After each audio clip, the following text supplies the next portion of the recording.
Hello everyone, my name is Casper and today I will be introducing and reviewing a game called Warframe. Before I begin, I would just like to mention that this video is sponsored by a company called Gamerzone, which provides online gaming services as well as in-game products across different platforms. I really recommend checking them out, and without any further ado, I hope you enjoyed this video.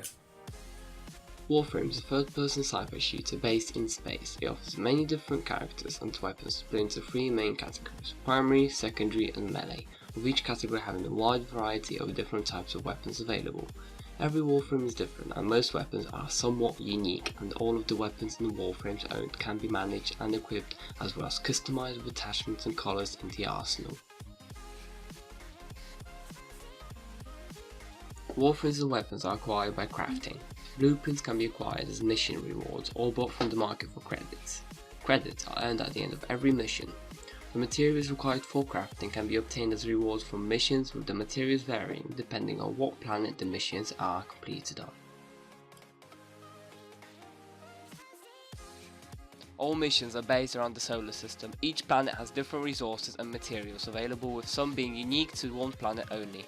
Each planet has a different boss and few planets have a unique mission type, which are only available on that planet. As the player dives deeper into the game, he or she completes various missions along the planets in certain order, eventually unlocking all of them.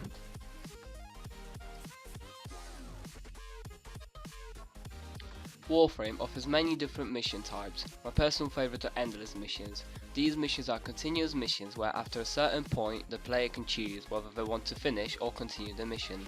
In theory, if the players and their gear is good enough, they should be able to do the mission without having to end it, hence the term endless. These missions include Defense, a mission where there's an objective in the middle of the map and players need to defend it for as long as possible and get a choice to finish every 5 waves.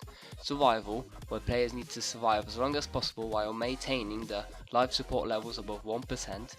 Interception, where players need to defend 4 different towers and keep them until the data transmission reaches 100%, and they have the choice of leaving or continuing the mission every round. And the last endless is an excavation, a mission where excavator drills are sent down and players need to maintain their power levels at full in order to dig cryotic, which is a resource obtained from the mission.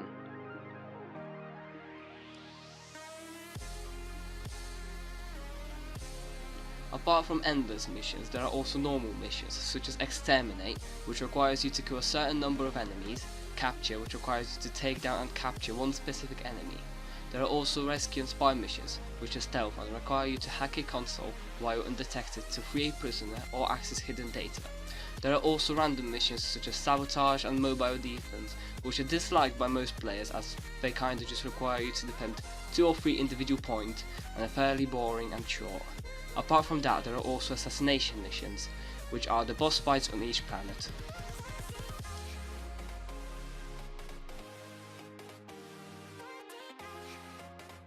In addition to missions listed earlier, there is also an open free roam segment called Plains of Eidolon located on Earth. Plains are mainly used for fishing, mining and to complete bounties, which are procedurally generated missions with unique rewards. Plains of Eidolon is located very far in the late game, and explaining this content is unnecessary at the moment, so I will skip this segment through the video.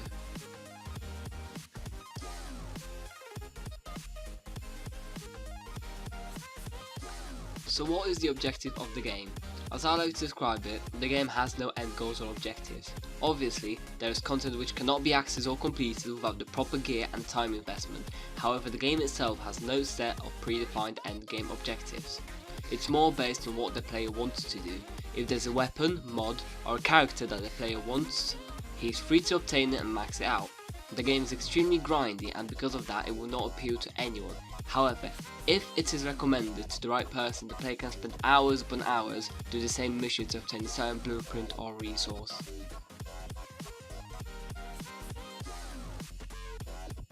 In summary, the game has its advantages and disadvantages. The game is very fair, it has no pay to win mechanics whatsoever. Yes, in-game stuff can be bought to acquire weapons faster or rush crafting, however that's about it. The only other use for the pay for currency, which is platinum, is trading with other players or buying cosmetics. Spending money gives you no major advantage apart from saving time, which often isn't even that noticeable within the game.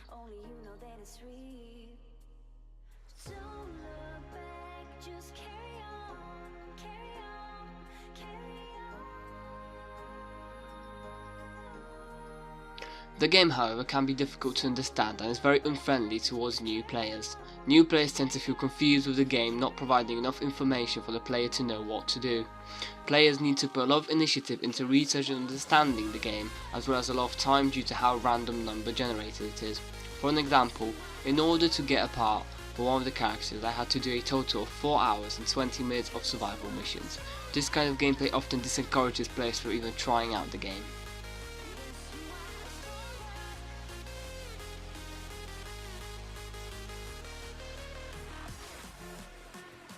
That is all. Hope you enjoyed my review. Remember, the video was sponsored by Gamerzone, an amazing company providing game sales and related services. Thanks for watching.